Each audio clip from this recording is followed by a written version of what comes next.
lives of humans and animals are woven in a fabric of love, trust, and dependability.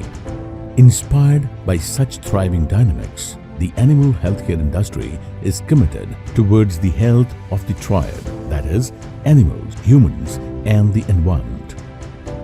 The animal health industry's core objective is to contribute towards the food security of the ever-growing human population. Healthy and safe milk, meat, egg, and fish help to meet the daily protein needs of the rapidly urbanizing population. The goal of animal healthcare industry transcends beyond healing the pain and sufferings of animals. It significantly contributes towards the livelihood of farmers and empowers the nation's economy. The global animal health industry has evolved from being an emerging industry to a progressive powerhouse worth more than $60 billion and is expected to be valued at $75 billion by 2025. The animal husbandry and fisheries sector of India plays a major role in country's growth, contributing 7% of the national GDP and more than 35% of the agricultural GDP. The animal health industry of India is poised to be worth more than $2 billion by 2026. It meaningfully adds value not only to the GDP but also creates employment opportunities in R&D, manufacturing, business development, international operations, and other sectors. The Indian Federation of Animal Health Companies, INFA, is a united progressive force of companies working towards advanced animal health care. Incepted in 2011, today, INFA comprises of more than 50 member companies representing diverse genres of the Indian animal healthcare industry, serving across species with a comprehensive range of pharmaceuticals, nutritionals, biologicals, and Ayurvedic products.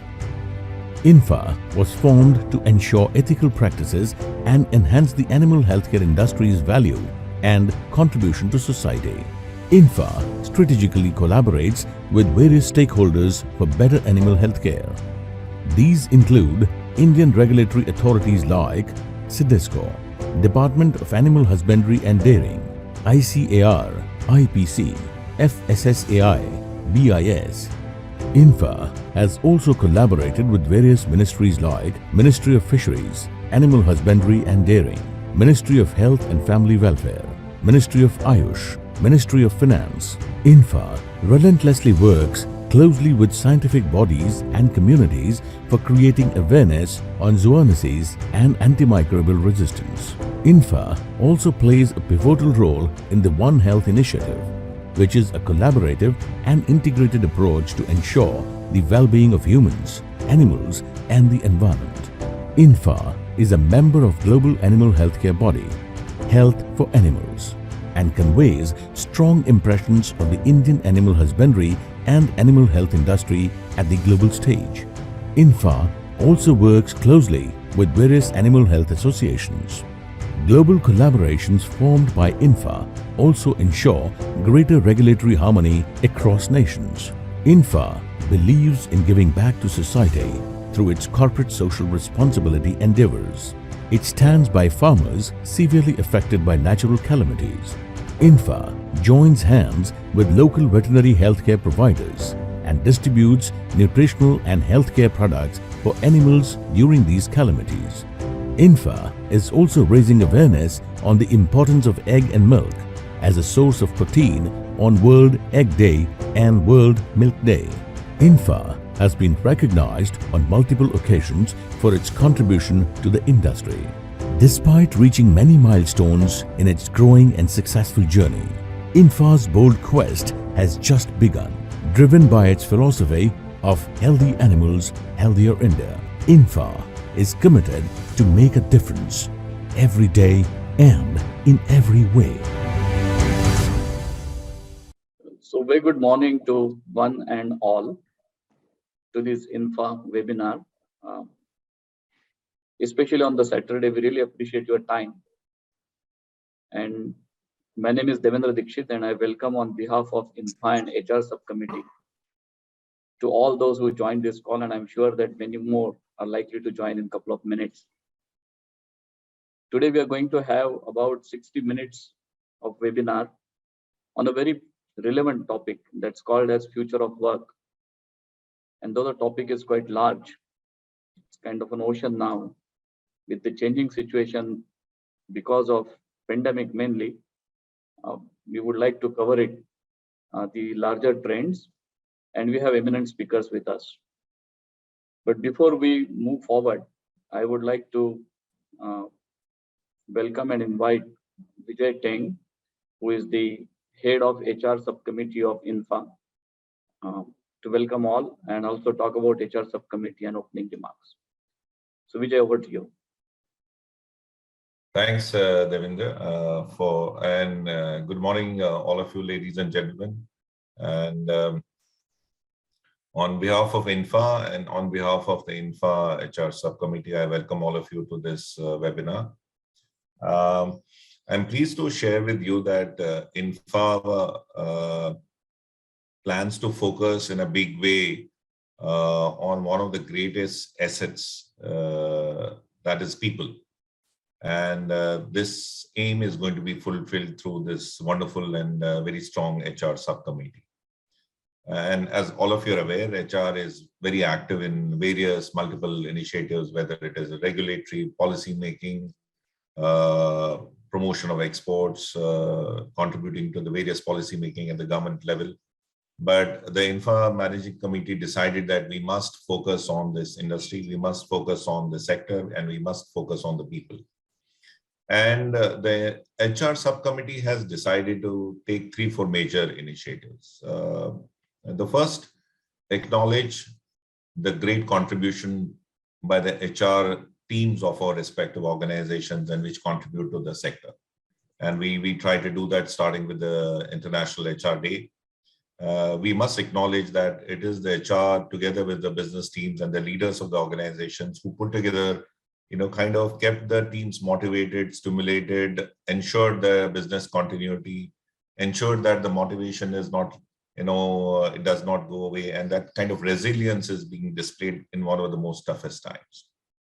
So that's incredible support, big hand to the HR teams of across the organizations. The second is that we want to promote this sector in a way that the contribution of this industry, as well as make this sector and this industry as one of the most promising sectors to work for. I think all of us within the industry are facing a serious crunch of talent, attracting talent and retaining talent. So I think that's another major job ahead of us of promoting this. This is a wonderful industry to work for. People who have been working, they've been working. I think most of the people whom you see on the screen, they are associated with the sector for more than 30 to 40 years or so. So if you are hooked onto this, you will definitely stay. But the key thing is to attract. So our job is definitely to promote this sector in a big way. And the third major initiative which we are taking is to, kind of create a platform for knowledge sharing. There's a lot of knowledge all around us. There's a lot of happening around the world. And we have experts who can talk and who can speak on this. And this is part of that initiative, the INFA Knowledge Sharing Initiative, ICSI, we call it. And I think that today's speaker is going to be the first one as a part of that initiative. And lastly, we will keep on interacting. Our objectives to at least focus on either on the 4th Saturday of the month wherein we meet like this and we exchange thoughts and ideas. And we will appreciate if all of you can share your thoughts, give your suggestions, and so that we can take it forward. There'll be some initiatives, whether with respect to compensation and other matters, which is with respect to the business, which we will be keeping you updated from time to time. But these are the 3 major areas we will keep on taking forward. So thank you, and looking forward to your wonderful session today. Thanks for joining. Thank you, Vijay Tengji, for a very brief but very apt initiative, as well as the objective of the HR subcommittee and how we are scheduled for this year. Appreciate the INFA Managing Committee to actually commence with an INFA knowledge sharing initiative, what we spoke, Vijay, and very happy that the the first session is getting delivered by HR subcommittee. I know all of you have been putting a lot of efforts in making an INFA a very good common forum for the common good cause of the animal health company and also the common good cause of the society as a whole. We have lots of distinguished personalities today on this webinar, and I welcome all of you again. On behalf of INFA, I also welcome Dr. Vijay Makhija, and in the capacity as a president from now, I would invite him to give him his welcome kind of a speech in brief of his plan about the INFA and about this seminar. So over to you, Dr. Vijay. Thank you, Devendra. And first of all, compliments to entire HR subcommittee led by Mr. Tang, and a wonderful initiative. And I'm really privileged to be part of this initiative. So first and foremost, what for INFA stand for? So let's look at the motto of INFA. Our purpose, we call it Healthy Animals and Healthier India. So I'd like to talk about why the animals' health is so important for all of us. Number one, 65% of the diseases in human beings are having some or the other linkages with the animals. So those diseases called as zoonotic diseases. So it's paramount importance that animals are kept healthy so that all of us human beings become healthy. And this is directly linked to our United Nations Sustainable Development Goal, number 3, good health and well-being. Number 2, with the food producing animals, like the dairy animals, poultry, aquaculture, we get great source of animal protein. So that if animals are healthy, there would be assured supply of animal protein, which will ensure the nutrition security of the country, which contributes to the SDG number 2, that is zero hunger. Moreover, the livestock contribution to the GDP is immense, and it is growing every year. And our Prime Minister's mission is also there, that how farmers' income can be doubled. And we have seen the livestock is the sector which is assuring a kind of a returns to our farmers and compared to other agriculture farmers. So if you see, the role of animal health sector is very, very important in contributing to the nation goals as well, and also the United Nations Sustainable Development Goals. So today's initiative is primarily focusing on attracting the right talent for our sector. Also, we have seen in last 2 years, the COVID pandemic has changed the way we have been working. All the animal health colleagues who are working, their dynamics has changed significantly. So it's become very important that we stay agile and try to, accustom to the new normal. And the topic selected by the team is fantastic. And I'm really looking forward to hear from Anshika and his team about the new normal and how is it going to impact the dynamics of the animal health sector. So compliments to all of you, and looking forward to listen to Anshika. Thank you. Thank you, Dr. Vijay Makhija. You highlighted so well as to how the nation's prosperity also depends on the healthy animals and our role, how much it is critical. You not only said that, but you also reminded us that it's a part of our Sustainable Development Goal number 3, and that's how we support the nation's prosperity as well as the community as a whole across the world. Before we start, I'm delighted to share with you that we have got 2 eminent personalities from Willis Towers Watson. Willis Towers Watson is the international organization of repute, a consulting firm in the space of HR and many other things. But more important is that I would like to introduce both of these who made this session possible. And in advance, thank you for sparing their time to share with all the INFA members. We have a gentleman, Yogesh Goel from Willis Towers Watson, someone who actually brought the INFA and Towers Watson together to have today's session. So welcome on board, Yogesh. Thank you for making this session as well happen. And I have pleasure introducing Yogesh. Yogesh is a project manager with Willis Towers Watson in the space of work and rewards practice. He's an MBA with more than 14 years of experience. Prior to joining the Willis Towers Watson, he worked with large reputed consulting firms and organizations, including the pharma industry. And his specializes goes into the compensation and benefit practices, benefit benchmarking, and also the compensation harmonization. He's run many projects, led many projects, and some of us might have even experienced it. He is also specialized, having the experience in benefit benchmarking for a startup pharma companies, also the compensation harmonization and the pay range design for one of the very leading pharma company. Apart from being in MBA, being HR in MBA, and working as an HR professional, he is also the certified compensation and benefit manager to make his professional wing much stronger. So welcome to this session, Yogesh, and thank you for having this session happening with INFA.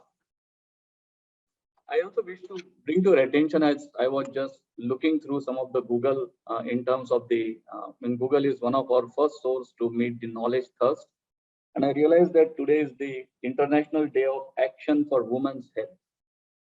And there cannot be a greater day to welcome Anshika Jhunjhunwala, our key speaker of today, who also works with Willis Towers Watson in the capacity of Associate Director, Works and Rewards. And instead of depending on my memory of interaction with her, I would like to go through a very formal introduction of Anshika. Anshika has been with Willis Towers Watson for now over about 8 years, and is a leader, is a part of leadership team of work and rewards advisory practice in India. In the current role, she leads the consulting practices from North region of the India, and she heads the rewards data and intelligence practice for India. She has a more than a decade experience, more into her consulting, and she has worked with clients in the areas of grade and career architecture, success profiling and assessments, competency modeling, EVP design, or what we call it as employee value proposition design, organization design, manpower planning, talent strategies. She has also looked at HR audits, process reengineering and implementation. So someone who is deep into the HR process and bringing a value to the organization to make it more credible. She's worked with the top management of key accounts across the industry, and she's worked into the sectors like pharmaceuticals, financial services, telecom, consumer products, IT, ITES, BFSI, food and beverage of large conglomerate across the India. Some of the projects led by Anshika is the job evaluation and career mapping, compensation benchmarking for the financial services, consumer product companies, retail technology and BPO as well. She has done her leadership assessment and succession planning as a project for the large Indian manufacturing organizations. And she also has done the culture gap analysis, something that we always look for when people work with us, employee value proposition design and talent strategy for a large insurance captive organization here in India. And of course, she is involved into all kinds of employee engagement surveys and recommendation that comes on the feedback of the employees to make the organization more engaged and more productive.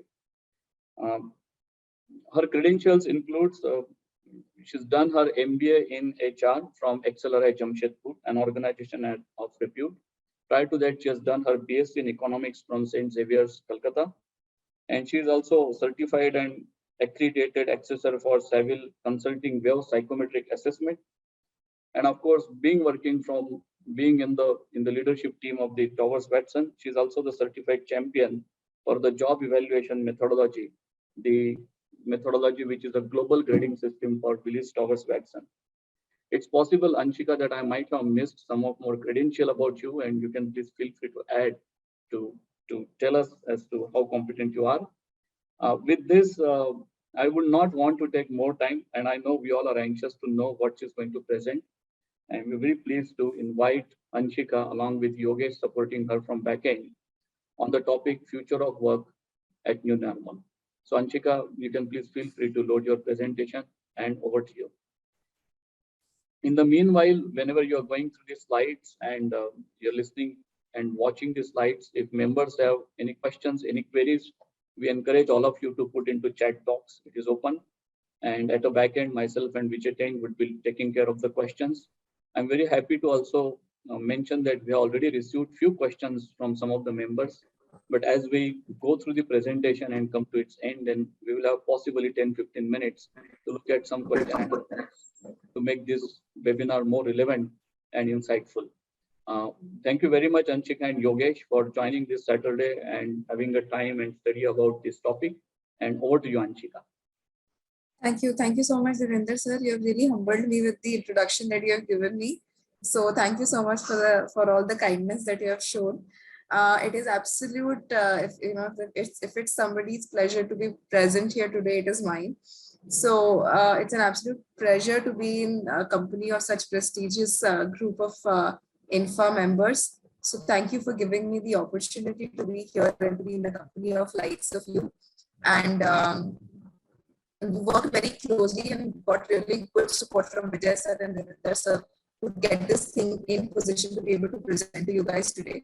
Like sir said that you can ask or you can put in your questions into the chat box at any given point in time on any slide, and we can address those questions towards the end of the session.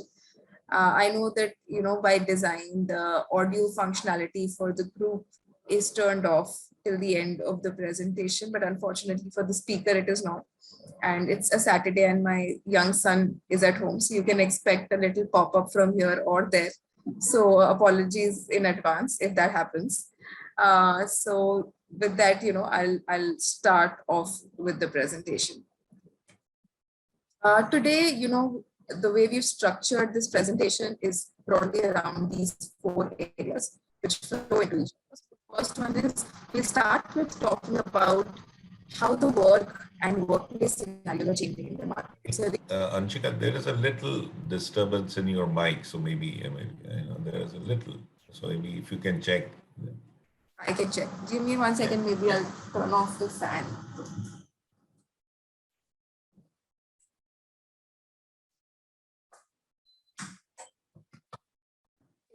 Is it better now, sir? Yes, it is better. Okay, perfect. So so we'll start with talking a little bit about how work and workplace scenarios in the market is changing. It's a very, very dynamic market.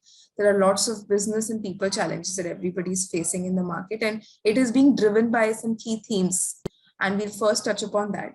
How are those themes posing challenges for employers today? And some of this has already been spoken about by Vijay sir, to say that attraction, retention, creating that value proposition for animal health as an industry. So what kind of challenges are being faced by employers? What are the key steps that are being taken by employers to manage the challenges and to manage the risks that are coming their way? And what is the way forward to manage this and be more proactive in the near future? How can you be prepared in the near future for the challenges that you're facing today and likely to face in the near future? So broadly, we'll cover our session today in these 4 areas. If I start off with how the whole dynamic of work and workplace both is changing. Of course, if I talk about work, we've been talking about flexibility, we've been talking about digitization, we've been talking about automation for about 5 to 7 years. These have been buzzwords for us for the last 5 to 7 years. However, as soon as the pandemic hit us in 2020, all of this got... I'm sorry to interrupt you. Sorry. There is a little disturbance in the audio because we just received in chat box as well. So I think maybe it's a matter of mic or something. So maybe you can check. Okay, I have actually... Is it any better now, sir? Yeah, it is better. Okay, perfect. All right. So I was saying that, we've been speaking about digitization, we've been speaking about automation, we've been speaking about flexibility for 5 to 7 years. We've been hearing organizations talk about it. But if we talk about any tangible change that we've seen, I think the pandemic accelerated the dynamic work scenario in a huge fashion. In the last 2 years, the way work has evolved is tremendous, and also the workplace. This pandemic did force us to get into remote working. Of course, pharmaceutical and health sciences and animal health industry did continue to work from offices because of the nature of work. But if I talk about corporate roles, for example, if I talk about travel, for example, the virtual meetings, the remote working environment, the possibility that it could even happen for, even if it is for certain roles, only got recognized because of this COVID. Automation, especially in the area of supply chain, where I think the maximum hit and the maximum challenge that got posed to pharmaceutical industry and life sciences, health sciences industry was because of supply chain, the heavy dependency on other countries. Automation in that space where everything was running manually really came into the picture. So I think this COVID really accelerated some of these areas around risk, around automation, around flexibility, around talent sources. And I'll come to these topics a little bit more in detail as we progress into the presentation.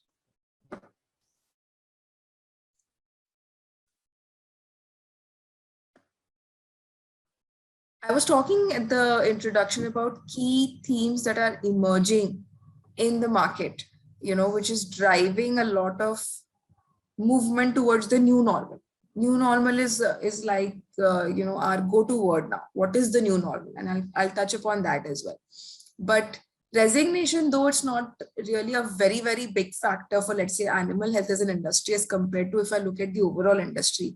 But otherwise, the market is really hot. There is a lot of resignation that companies are facing right now. The way startups are coming up, the way they're hiring and offering salaries in the market is really pushed resignation, though like Richard sir said, attraction and retention is a bigger challenge for animal health industry than actually resignation. Because people, once they come in, tend to stick to this industry and be connected with the industry.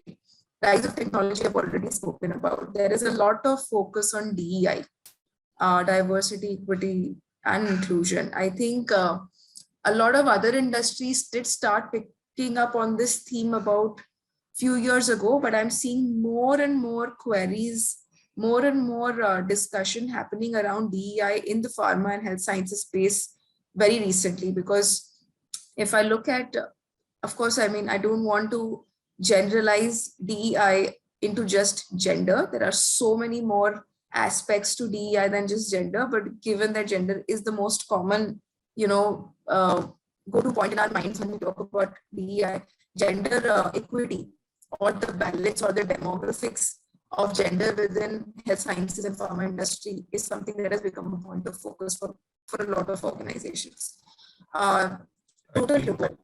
There is a, Anshika, sorry to interrupt you. There is a message from audience that they're not able to hear you properly.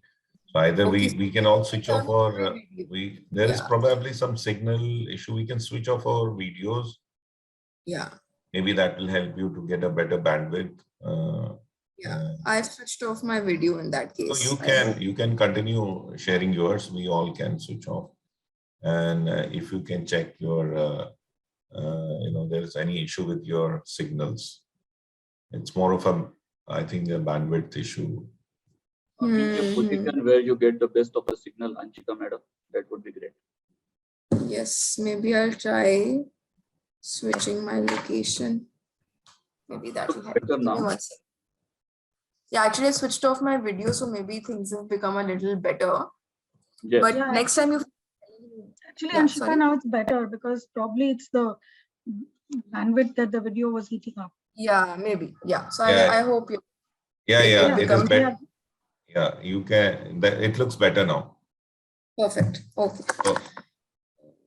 All right. So, talking about automation, we've spoken about resignation, DEI, hybrid and remote working. I already touched upon the fact that it's, it is not possible given its essential services. It is very, very difficult manufacturing, you have R&D, you have sales, etc., which, you have to be in the market, you have to be moving, etc. So it is difficult, or it is not as pervasive in pharmaceutical sector as it is for other sectors. However, companies are starting to think on these lines, and I'll touch upon that when I come to the next section. But these are broad themes that are driving the new normal. So if I have to talk about the future of work, or if I have to talk about the new normal, I don't think it is a unilateral or it is a single dimensional definition that, okay, this is the new normal and this is the future of work.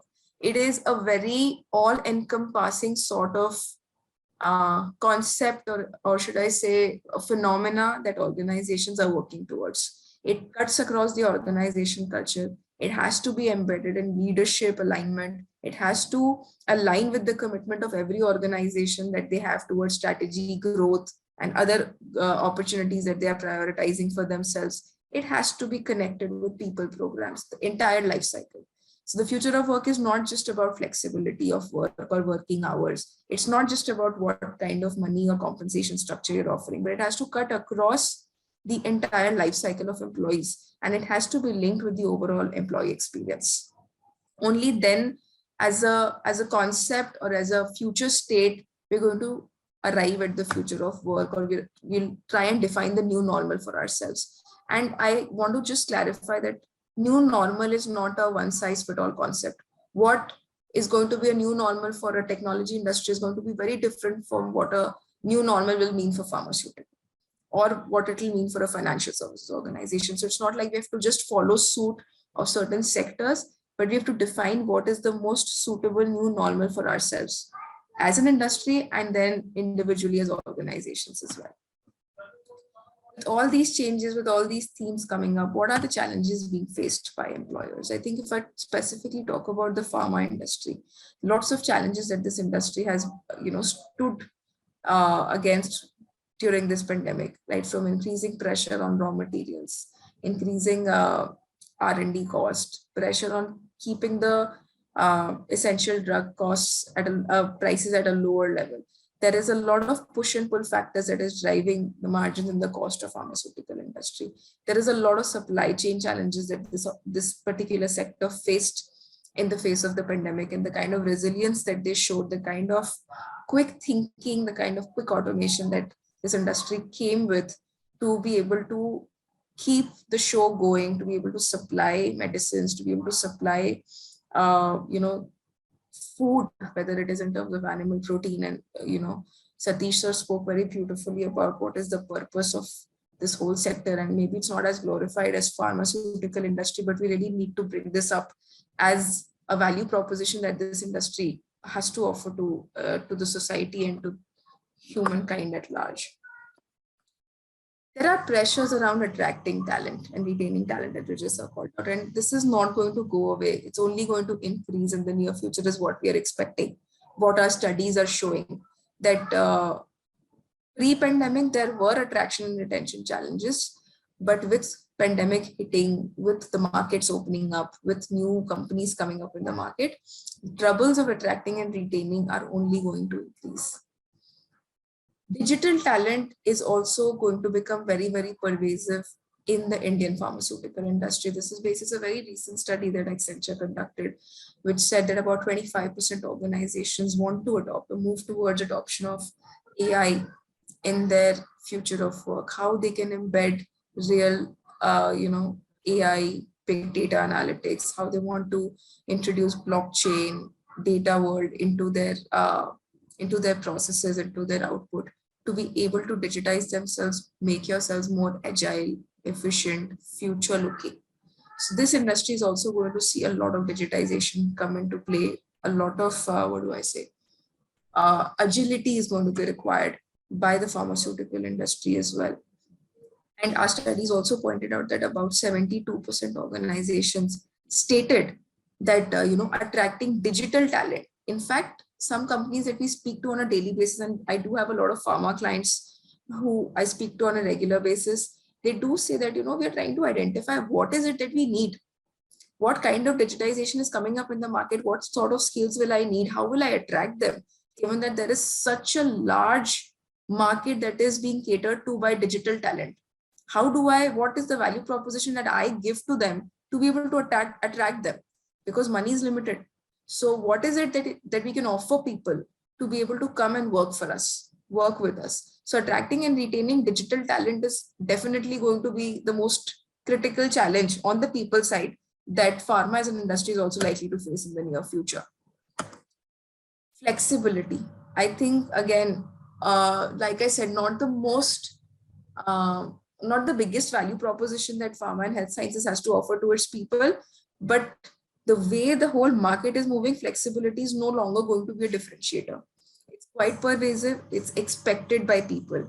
As more and more digitization comes into play, as more and more people become fungible across sectors, there is going to be expectation of this sector adopting to certain value that is being proposed by other sectors. During the pandemic, if I talk about corporate roles, I'm not talking about manufacturing roles, but if I talk about corporate roles, more than half of the companies worked in the hybrid working model. So they tasted what hybrid working model looked like. Organizations are actually considering, and I'm working with a couple of pharma sectors who I'm talking to with regards to talent segmentation and opportunities to offer hybrid working to corporate roles. For roles which cannot work in hybrid working models or remote working models, opportunity for flexibility in work timing. I know a few organizations who moved from a 6-day work week to a 5-day work week. And they had innovative ideas to not let that affect productivity, but still go from a 6-day to a 5-day because the entire market is moving in that direction. Organizations, definitely, whether it is pharma, a little bit in high tech, maybe companies are considering, but most organizations are not considering full remote working. Most of our studies have suggested that people working in hybrid models have better mental health and stronger work relationships than when you completely become remote. So if you see news, people who actually let out news back in 2020, 2021 around, by 2025, we will be full remote, TCS said, Google said, Apple said. And now those same companies are actually putting out their articles saying that, we want people back. We want people to come to office, but even if it is a hybrid working model, there has to be some amount of joint thinking, collaboration, etc. happening. So people are moving away from that whole concept of full remote working to hybrid. So I think as an industry, pharma, health sciences, animal health will have to think of innovative ways to also offer something like this to their employees. So yes, a lot of challenges at hand for organizations right now. What about the new normals? We've been speaking about new normal for quite some time now. So what is it that pharma companies are doing to reach their own new normal? So like I said, new normal is not a common definition, which is a dictionary definition consistent for all. Every company, every sector has their own meaning of new normal. But how are organizations in the pharma space returning to their workplace? How are they ending some temporary pandemic related policies and procedures that they introduced? If you look at our studies, it says that by now, about 70% companies have actually gone back to their new normal, and the rest will go back by end of this year or early 2023. So for companies who are thinking in that direction, it is going to be a quick transition into how you want to define your new normal and how you want to bring people back or operating in that new normal space. So what are the key steps being taken by employers? And I can give a presentation just on this topic for about 2 hours, but given, being considerate of the time that we have at hand, and also from a consolidation of thought perspective, we've picked up 3 key themes that employers are working towards to, manage this workplace dynamics, right? So there are 3 key themes that we've picked up, which are more prevalent in the market right now as strategic areas. There is redesign and optimization of work. There is total rewards philosophy. And the area that is generating the most interest and excitement is how do you define careers in your organization? One of our senior industry experts, we were speaking to him, and he said that, Anshika, what has gotten us so far is not going to take us ahead in the next year. And he's not talking 5 years, he's saying next year itself, as the pandemic is receding right now, we have to be back on our feet and running and changing very, very fast. We have to come out of, fire extinguishing mode and think about the future. So these are the 3 key areas where organizations are going to focus on. I'll start with the area of work and job redesign. Companies are really, really transforming the way that they're looking at work. Some people are trying to break work, transform work into what is the skills required by the role. What is the new work? What is the value that each job needs to bring onto the table to deliver to the strategy of the organization? How this work is going to change in the near future as the industry changes? What kind of skills are going to be needed to be able to sustain this change in the organization with technology coming in, digitization coming in? There is preference for flexibility that you already spoke about. How do you manage this? So companies are thinking about how they want to redesign their roles, their work in the organization to manage this wave of change that is coming.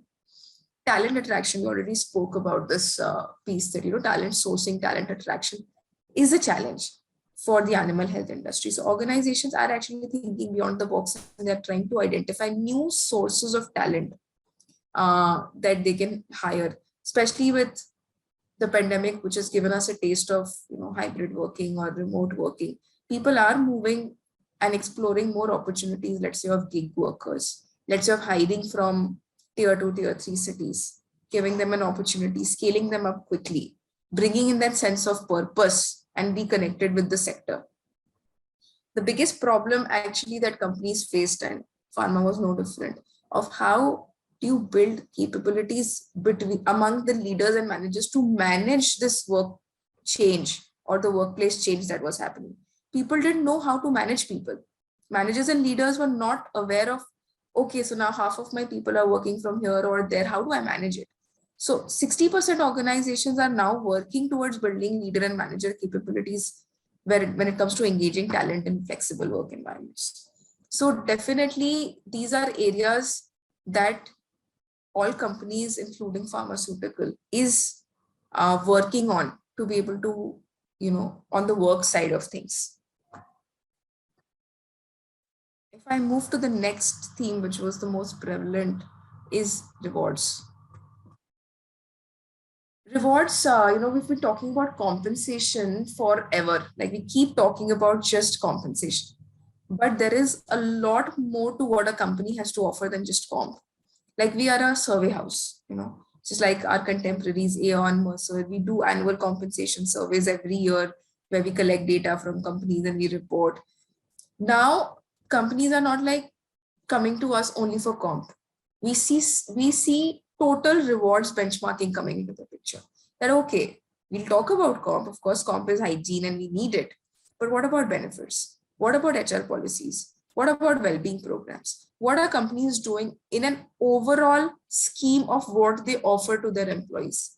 And just not talking about compensation or salary or incentive. So there has to be a expansion in our mind with the aspect of, excuse me, in the aspect of what is it that you're offering as a total reward or a total experience to your employees, which includes your first salary, it includes your bonuses and incentives, it includes your health and well-being programs, it includes your career, it includes your retirement benefits, it includes any other benefit, whether it is leave or insurance or car or whatever it is. This piece has to be looked from a more holistic manner than just focusing on hard cash. So what are organizations doing to reset their total rewards or identify philosophy of what is it that they want to offer to their people? So from the perspective of pay mix, from the perspective of benefits, in the space of benefits, if I have to say, segmented benefits is, the go-to word right now in the market to say that, benefits is not like a one-size-fits-all offering of an employee. People in your organization are cutting across generations, cutting across life stages, cutting across different phases of their professional life. And what appeals to, let's say, an entry-level professional who's a college graduate is very different from what will appeal to somebody who's worked for 25 years and, let's say, headed towards, crossing 50, thinking about retirement, etc., or, any other higher education for children, etc. So segmented benefits, flexibility, the benefits that this organization is offering becomes very, very important. Well-being, I think I can't emphasize the focus that came on well-being during COVID, during the pandemic, whether it was physical well-being, emotional well-being, financial well-being. Well-being programs have picked up exponentially in the last 2 years. And they're here to stay, not going away as the pandemic recedes. So organizations are focusing on what is it that they can offer in the area of well-being.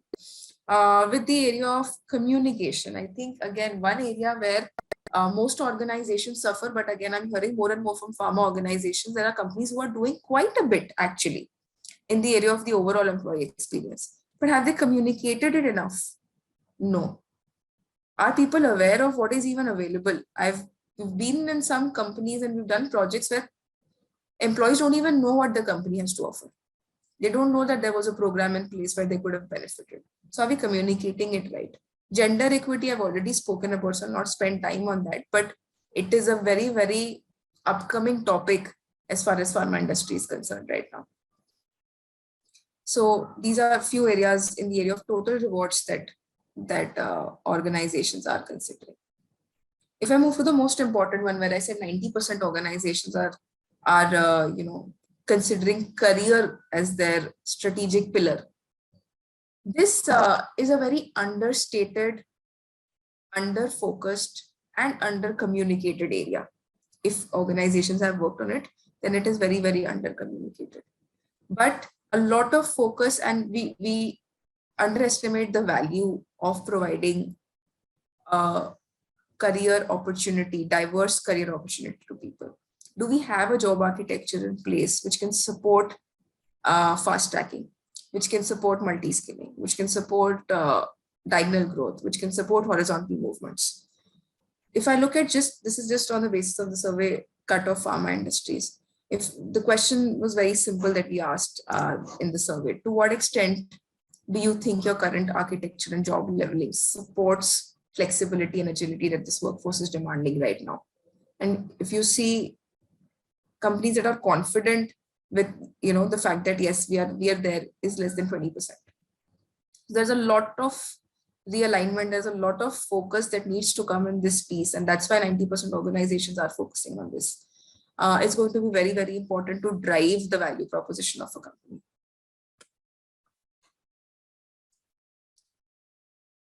So if I talk about career tracks, again, this was a pharma cut from the recent survey that this analysis is from. So organizations, do you have formally defined career paths or career tracks? Less than 50%.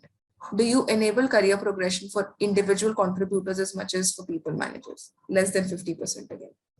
So, when we speak with leaders in these organizations, large organizations, they do say that this is one of the most important pillars that is under communicated or under focused. So definitely this is a key competitive advantage that organizations can offer to their employees. And there needs to be a larger focus on lateral mobility, learning and development opportunities, growth opportunities, fast tracking opportunities, individual contributors feeling as important and feeling that they have a parallel career growth as much as people managers do.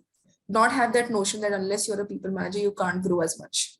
So technical skills technical roles also being given equal importance as people management roles. Kind of visibility that each role gets in the organization. These are very, very important points to drive employee engagement, attraction, and retention.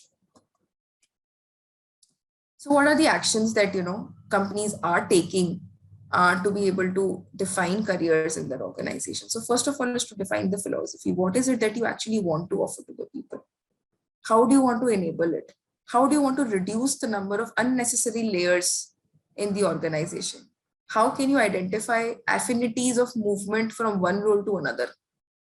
How can you make all of this visible to managers as well as employees?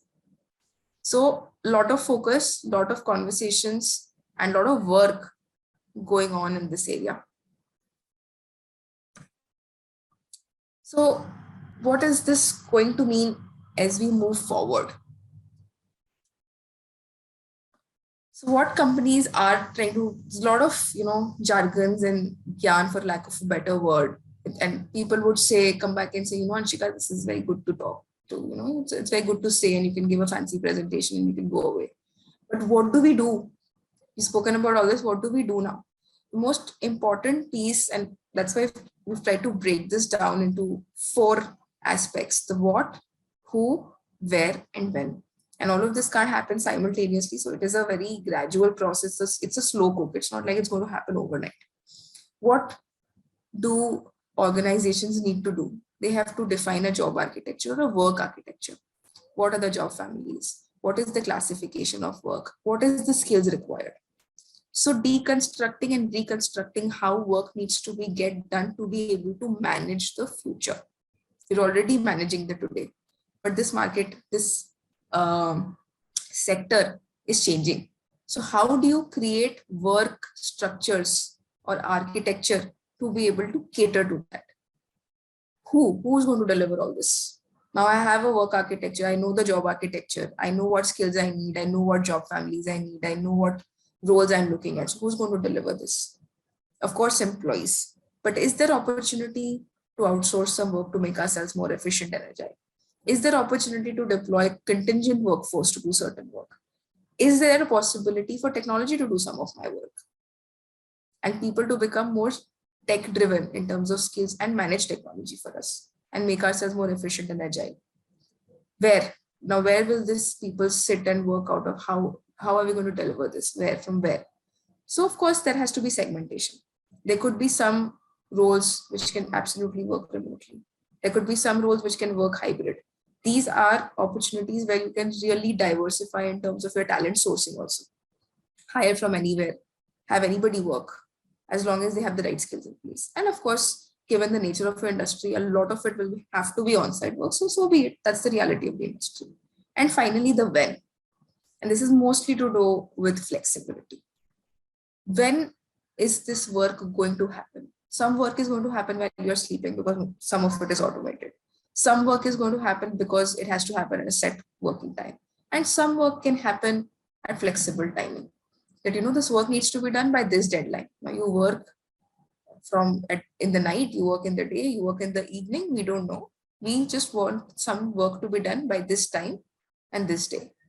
So how are you going to deliver this? Isn't answering these four things in clockwise: the what, who, where, and when, in that order as well. So it is important for each organization to figure that out for themselves. And to do all of this, again, like I said, easier said than done. It is important that the capability of the HR team needs to go notches above where we are today. If you see basic statistics, about 50%, half of organizations are building strategy around work and career. And it's going to be a very important capability that HR is going to need to have in the next 3 years. Become more human-centric, purpose-driven. I think purpose-driven is a very, very key word, especially coming to a sector like animal health. Satish sir spoke about it, Vijay sir spoke about it, that, that there is a huge purpose behind animal health. It is a very underglorified. I think when I got looped into the session, the more I read about these companies, about this sector, the more I realized how underglorified this industry is. So there has to be a little bit of purpose that needs to be built, a little bit of more, lack of a better word again, but marketing, being more vocal about what is the purpose of this sector so that people get attracted. So this is again being more human-centric, which you already are actually. Building this whole piece of purpose around the employee experience is going to need additional or full stack capabilities within the HR team.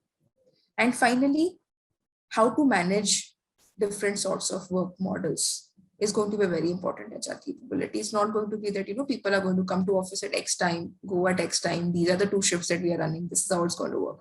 It's going to become more complex, more dynamic. So we need to build that capability of managing the talent ecosystem in this model. So this is going to be the 3 areas of key focus for HR in our minds, from our understanding of the market, our surveys, and our conversation with people. So definitely a lot of work at hand, but a lot of excitement as well in the sector, in the way the market is moving. So definitely exciting times to be in the sector, to be in the India market, I would say, actually.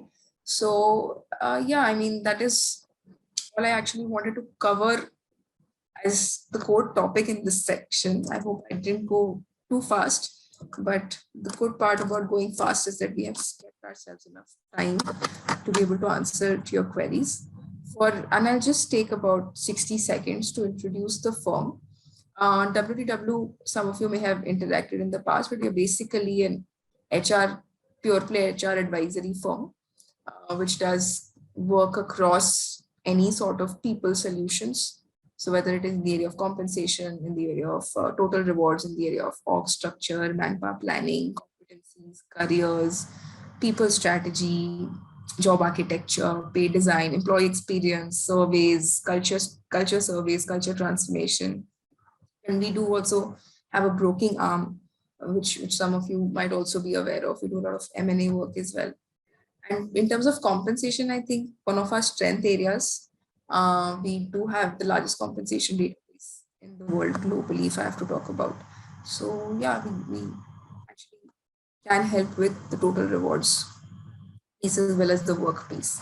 So that's, I would not spend off there, but that's what I wanted to cover basically, in the session. And I would be very, very happy to take any questions and any thoughts, any comments from any of the audience members. Thank you, Anshika. I know the time is always the essence of everything, but we really felt that it's pretty short when you're explaining some of important concepts that are coming in. And I tried to note it down in the interest of audience as well. Few of the things that I obtained inside myself is the three prevalent things that are coming in. One is the redesign and optimization of work and job design. Second is your total reward philosophy that goes much beyond just the compensation or the salary, but many other things that includes, the benefits or include the HR policies, the importance of wellness. You also mentioned about DEI, how it is taking a prominent place, diversity, equity, and inclusion. I think one of the topic I learned in that is a belongingness, which is now getting attached to it. So it's going to be a DEI and B. I just thought of it. And then how you're going to convey your employee value proposition. And your very great observation that many times when an employee does not know that these things are available or it's not well communicated. So what's going to be the communication strategy? Career is something that you mentioned very well. It can be a very differentiating factor, whereas flexibility today is kind of a given as to where I work, when I work, with whom I work, what I work is all becoming on-site, off-site, all those kinds of flexibility are available. So before we starting even this session, one of the respected member asked, where is Anshika located? Now I realize at the end of the session, work is not a location, but an activity. So she can work from anywhere. And that's also one of the insight, possibly post-pandemic.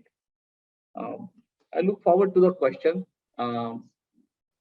Whether people can ask directly a question on the audio. Yeah, please. Yeah, they can ask directly to, she's there. People have the access of audio, video. So. Right. So a couple of minutes if you have any question. Otherwise, I have received few questions. But since we are on a live mode, I would request if there are any question directly from the audience first. In the new normal, there are going to be implications on remuneration, work pattern, but what will be the social implications? Social implications in terms of, you're saying remote working environment, sir? The way employee live, he interacts with the family, he interacts with the colleagues, he interacts with the community at large. So has any study been done? What are going to be social implications? Yes, because sir. the entire life pattern is going to change. Absolutely. And you're absolutely right. We did one study around this to say that, what is the kind of impact that this new normal, and the study was more focused. So normal is a very broad concept, but more around hybrid working and remote working. So how is it going to impact? It had both positive and negative sides. On the positive sides, in the last 2 years, the kind of time that people have spent with their families is unmatched. People who stay away from families for work, etc., they've gone back. A lot of people are still working from, let's say, their hometowns, spending time with family, kids, etc., and parents. So there have been positives, but there have been negatives. Negatives in terms of what is the kind of collaboration that people had in their workspace. What is the kind of mental simulation people had when they were coming to office, interacting with each other, talking with each other, and generating some ideas and thoughts and working collectively towards something. That has seen a negative impact. A lot of people did, spending too much time at home has its pros and cons, is both, people actually, the kind of uptake, we did a survey with the employee assistance programs organizations, and they said that, the kind of business that we have seen in the last 2 years for people reaching out to us with mental health issues of being, being closed up in a certain space, not have the kind of mobility, not have the kind of social interactions that they had earlier. Spend some time at home, spend some time in office, spend some time, let's say, outside of home and office environment. So it is going to change, but it is, people have adapted, Satish sir, to it to a broad extent now that we don't have to be completely confined. A lot of social implications and negative social implications were observed due to confinement rather than hybrid working. But now, as the markets are opening up, you're allowed to go out and, etc.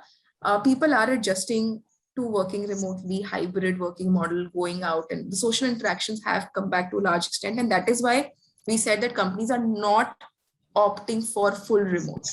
They are pushing, and their agenda is to drive hybrid working so that you keep the stimulation of thinking and innovation and collective work alive in organizations. Thank you.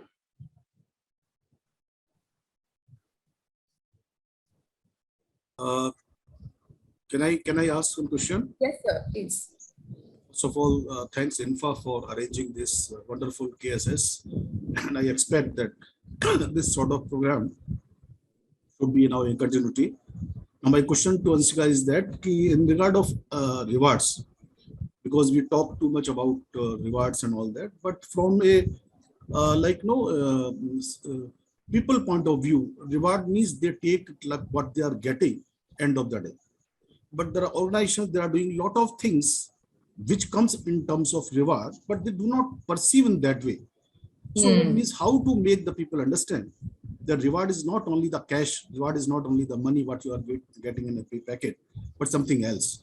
Yes. So can you please That's a very pertinent question, Yogesh. So that's a very pertinent question. And there are two ways in which I'll answer that. There are two steps. One is a more tangible on the face method of saying that we give you, let's say somebody's salary is 10 lakhs. Today you give them a pay slip or, annual compensation letter that, this is your breakup, base salary and allowances and, whatever, and your incentive, etc., total 10 lakhs. What companies are doing to make it more tangible is create total reward statements, which has much more than just salary, which has quantified benefits like what is the privilege this organization is paying for your insurance? What is the cost of leave that we give you?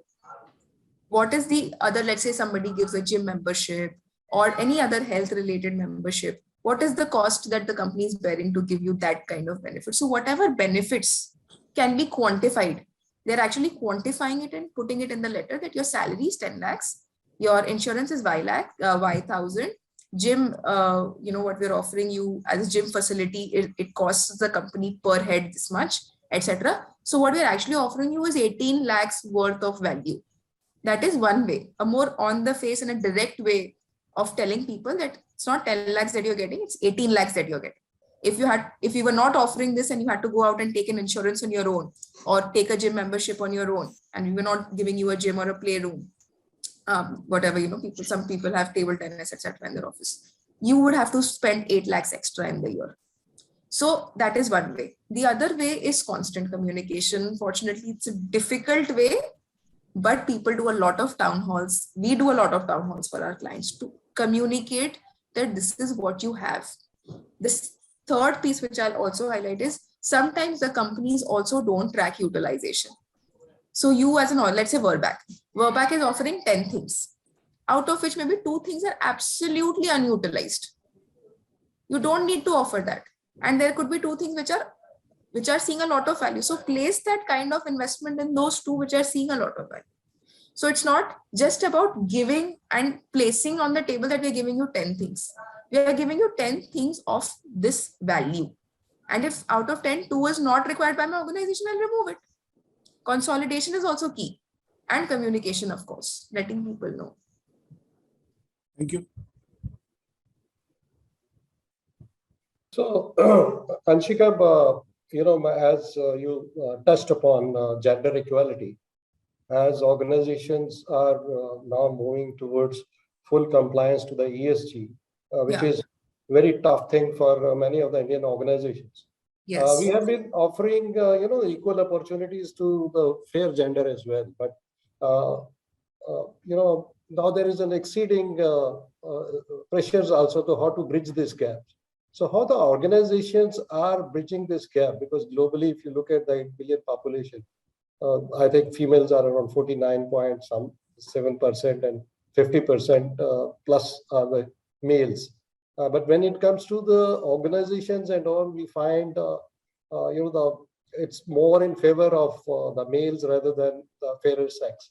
And Vijay touched upon how do we attract talent to the industry like ours, and where people actually need to travel to the remote areas, and which is not very preferred. And if at all people have to get into the pharmaceuticals, they would rather go for the human formulation business rather than the veterinary. So I think very specific to the veterinary industry, how do we bridge this gap of gender equality? Your experience of a similar agro-based industry where people have been able to do some impressive work, or they are in the process of doing that. No organization is perfect, but if we have to move towards ESG compliance and all, I think this would be one of the major factor which would come in the way of the full compliance. So your views on that? Absolutely, sir. It's a very pertinent question. And I don't think anybody right now is aiming for a 50-50 distribution in their companies, because that is extremely far-fetched. People have taken or decided to take small steps at a time. And it cannot be targeted through one or two steps. It has to be a larger proposition. So companies have introduced things like returning mothers programs, where people actually start off, but as soon as they reach a certain life stage, they move out of the workforce. So some supportive returning mother programs have been put in place by organizations to drive women to come back. Return after break, I'm forgetting the word, but basically the intent was that women folks who have taken a break of 5 years or 6 years in their career, it could be because of childbirth or any other reason, getting married or changing locations, etc. But preference given to hiring. I think hiring strategy has got a lot to do. If you look at even job postings that have now changed, everything is changing. Earlier, we used to see job postings from even pharma companies to say that, talent acquisition or recruitment manager, those are now being called diversity and inclusion champions. And those are actually recruitment roles. How do you find the right talent? You spoke about remote, travel, and how do you account for that? Because that may not be the most desired method or a value for women, maybe. Organizations can, I don't know of an example who is doing this, but I'm just thinking aloud here. But if you need people to travel to remote locations, there is gig economy worker, there are freelancers available. You can hire women from tier 2 cities, tier 3 cities to manage that particular region on a contractual basis for whenever you need it. It adds value. They have the local context also. You can hire them from there for a short duration if you need it for a short duration, or on a contractual basis twice a week, twice a month, depending on the arrangement that you require. So women folk will be very, very happy to work in that kind of space where they get the flexibility also and they're employed also, sense of purpose also. So it has to be targeted from multiple aspects, from recruitment aspect, where you have people to scout, from engagement aspect, from attraction aspect, returning mothers coming after break, etc. So it's a very large proposition, but yes, I don't think there's a long way to go, especially in the pharma sector. I think we did the analysis. I think about 14% of the overall population in pharma is women. That's it. And that too in manufacturing roles, it was even less, I think 7%, if my memory serves me right, from our recent survey that we did. Yeah, F&D and R&D, there are more women. Yes, R&D, there is more. So how do you enable that is going to be a challenge. Maybe, I can speak to some of my pharma clients and come back to you with some steps they may be taking on a concrete level. Right now, I'm working with 2 on pay equity. So they're trying to first also resolve for pay equity between men and women in the same roles. So that is one way that tangibly I know a couple of pharma companies that are targeting this. Excellent. But in Anshika, Devendra, if you allow me, can I just add to what I'm coming to you only, Medha. In the interest of question of Arun sir, I'm also delighted and pleased to share that we have our colleague Medha Paranjpe from MSD, and coincidentally, or what a good coincidence today, that she has done her PhD into DEI, diversity, equity, and inclusion, especially on the diversity. And she's now into the MSD. Yes. No, Anshika, you did make a lot of good comments. And right. So a couple of minutes, Medha, in the interest of time. And now you are into the sector where we are facing the challenge. So very right question by Arunji. Over to Medha. Yes, thank you, Devendra. And Anshika, you did make some very good points, and I'm just going to add few. So as Anshika said, pharma industry per se, has been seeing a lot of influx of women talent in the recent past. But if I really look at the veterinary industry, or the group that we have here more specifically, and recently I was talking to one of the professors of Bombay Veterinary College, who is now into the corporate world, and I was trying to explore as to what is it that we can do to get more women veterinarians to join the corporate world. I think what he said was very, very insightful. So now, as we speak, today's age, the class is about 65% women and 35% men. So the class demographic has also changed from a education perspective. But what is the key differentiator is the awareness, because what he said was most women veterinarians have only two options that they usually think of. One is pet practice, or the other one is probably a government job. But there is no awareness of what are the kind of opportunities that are available in the veterinary industry or the animal health industry per se. So probably it's for us, as INFA members and from the HR community, to start building that awareness about what are the different opportunities or career tracks that women veterinarians or women in the animal health industry can look forward to. So that's just one small point. Of course, there is a lot more to it that we discussed, and I'll share in our HR group once we meet up offline. Maybe yeah. I would request Vijay to have one such webinar only on this side, because as an INFA members, what Arunji has brought on the table is very right question as to how do we attract, retain, and grow women in our industry. No. This is part of challenges that we face. Yeah, this is part of our agenda on the outreach program. And I think Medha touched on this point very beautifully. When we were on a conference and many of us were there in IVRI, and we were talking about the opportunities in animal health, the students there were surprised that these many opportunities exist. So yeah, I mean, it is a matter of communicating. Yeah, sure. Right. So I'd like to take maybe one more question in the interest of time, and please feel free to just raise your hand or just speak. Dr. Day wanted to say something. Yeah, okay. Umeshji, are you wanting to say something? You're on mute otherwise. Okay. So I have one question, Anshika, that I received from the members as Vijayji circulated the email about this webinar. And you actually touched upon in your presentation as well. And we're talking on the reward strategy as to what kinds of skill people are required to hone up as the things are getting very fastly changing and emerging to another new normal. So is there any study on the reward side, which is kind of a skill-based versus traditionally the performance-based? And what's your experience? So like I said, I mean, skill-based pay or skill-based rewards for that matter is not very, very prevalent in the pharma space, but it needs to come up, and it is going to be almost inevitable in the near future. What we see actually getting implemented in terms of skill-based hiring, skill-based pay, skill-based roles is more prevalent in, let's say, technology sectors. And of course, most companies are going to draw inspiration from there. But right now, what pharma is trying to do is identify those roles and those skills which will be required in the near future. What kind of roles and what kind of skills will be required to sustain in the near future is right now the focus. The second focus in the space of total rewards is to optimize their budgets and give a total rewards experience, as you were speaking about when Yogesh sir raised the question, as compared to just compensation.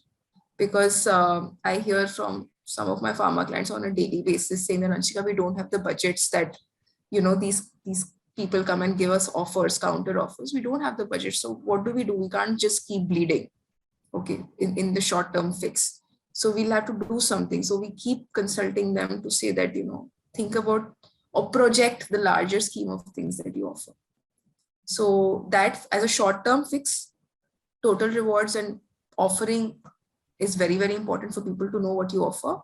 And on more from a larger term perspective, skill-based pay, etc., any premiums that you need to pay to certain skills in the market, your roles have to be very clearly defined, aligned with your future and the skills required. Anshika, you also spoke about the wellness. So there's maybe a last question, and then we will stop here.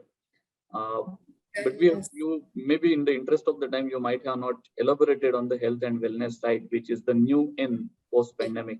Would you like to comment a bit on it in a minute time, and then we move on? Yeah, I can do a session, 30-minute session on wellness. It is such a big topic, and it is picking up in such a large way. Broadly in 3 buckets, there is physical well-being, there is emotional well-being, and then there is financial well-being.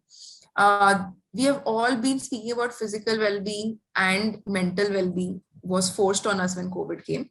But I think there is a lot of focus on financial well-being that also came up in the recent, to say that how do people manage their funds? There is rising inflation, and then there is, a lot of increments were not rolled out in the last 2 years during COVID, etc. So how do you manage your finances? How do you maintain wealth? Lots of companies are doing so many things on the area of physical health, tie-ups with gyms, tie-ups, or having policies where you're, let's say, reimbursing for, let's say, 50% or up to an X amount if you're spending on health related issues. So that is some steps taken on the physical well-being part. Emotional well-being, tie-ups with employee assistant program providers have exponentially risen. The number of EAP companies that have come up in the last 2 years is unimaginable. The kind of business that the existing ones did is unimaginable. So more and more companies are tying up with EAP providers for counseling. In terms of financial health, a lot of companies are doing very, very dedicated sessions by financial experts to guide their employees, especially at junior levels, on how do they manage their funds to grow and maintain wealth. A lot of companies are also doing monthly programs where they have chatbots introduced. Not very common in the pharma space, but from an idea perspective, where they have chatbots, which remains active for the first week post salary. So if you get your salary on 31st, then from 1st to 7th, there is a chatbot that will remain active on your systems, where you can speak to remotely available financial experts who are empaneled by that particular agency who you have hired for installing that chatbot, where you can counsel with those financial experts that, I've got X rupees in my, how do I manage this? What can I do this month and whatever. So a lot of focus on dedicated sessions by financial experts, empaneling financial experts for ongoing support and counseling, etc. So yeah, I think well-being is a very, very huge topic, I would say, and a lot of it is happening on the emotional and financial well-being side. Thank you. Vijayji, we actually started exactly 5 minutes later, so I'm taking advantage of getting those 5 minutes and leverage the best. No problem. We received in the chat box a question that Madam Harshada wants to ask, and I would encourage us to quickly ask, and then we'll say goodbye to each other. Over to Harshada, ma'am. Thank you, Mr. Devendra. Just to introduce myself, I have thank you to Mr. Dey that he has introduced me to this session. I basically comes from a manufacturing industry, and I get to hear, there's a different trend coming in pharma, especially for women. I mean, I was happy to hear that it is 14%, which is a current trend. Wherein in manufacturing, I have seen it is 7% or 8%. It is, varying all throughout. I had a question on non-tangible, benefits when it comes to, say, giving some educational assistance to employees, or anything which is not directly going into their C2C, but that will be sort of, a perks or a benefit wherein I can attract talent, especially for my industry, is something that I was more interested for. So if you can, or if Anshika can throw some light on it, I think it will be beneficial for all of Sure, us. sure. Thanks, Harshita. Thanks for asking this question. So, in terms of non-tangible benefits, learning and growth opportunities, so a lot of companies have tied up with firms like Coursera, who offer, let's say, certifications for courses, where you can actually go learn, upskill, put it on your CV. I think CV points or something that you can attach against your name, that X expert or X certified, Y certified, etc. So a lot of learning and development, support with professional development, higher education is being supported at senior levels. That's not very prevalent at junior levels, but at senior levels, executive, let's say, courses are being offered by companies as non-tangible benefits, helps in fast tracking their career maybe. In terms of non-tangible benefits, if I have to talk about career, I think career is a very understated benefit. What is the kind of career growth opportunities that you are providing to people, learning horizontally rather than just growing vertically, because that has its own limitations. Vertical growth, it is based on vacancy, it is based on whether you have a position available, but horizontal and diagonal growth has more opportunities to explore. So that is a benefit that companies do offer. Some companies, it's not the most fancy one, but some companies do offer titles which are very, very differentiated. People get really attracted by that. So that you'll give some, the way your title structure is created. One second. So the way the titles are structured and you're offered in the organization, the kind of roles, double hatting or extended roles or special projects that are being offered to employees who have the potential. You create some global, let's say, special projects, and you give that opportunity to people to work on diverse projects, is a huge benefit that companies offer. So there is lots in terms of innovation that companies are doing to keep people growing in the organization and not look out for better opportunities, for better titles, and look beyond money, to be honest. So, Yeah. Okay. All right. Thank you. Thank you to everyone. In the interest of time, I would forestop the questions, but I would encourage to really send those questions to Infa, or my email ID has already been given there in the invitation email. And we would really encourage. It's a great discussion, and thank you, Yogesh and Anshika. But I would hand over any session ends with a gratitude. We being together and learning from each other. So over to Dr. Medha for expressing those gratitude before we depart from here. Thank you, Devendra. So today, I have the privilege to thank our esteemed speaker. So a big thank you to Anshika. Anshika, thank you so much for spending your Saturday morning with us and sharing your thoughts, your insights about, we've been hearing about the new normal all this while, but today we also get to know that it's an evolving concept and will continue to evolve, as we go forward. It was also interesting actually for me to hear about how work itself is transforming.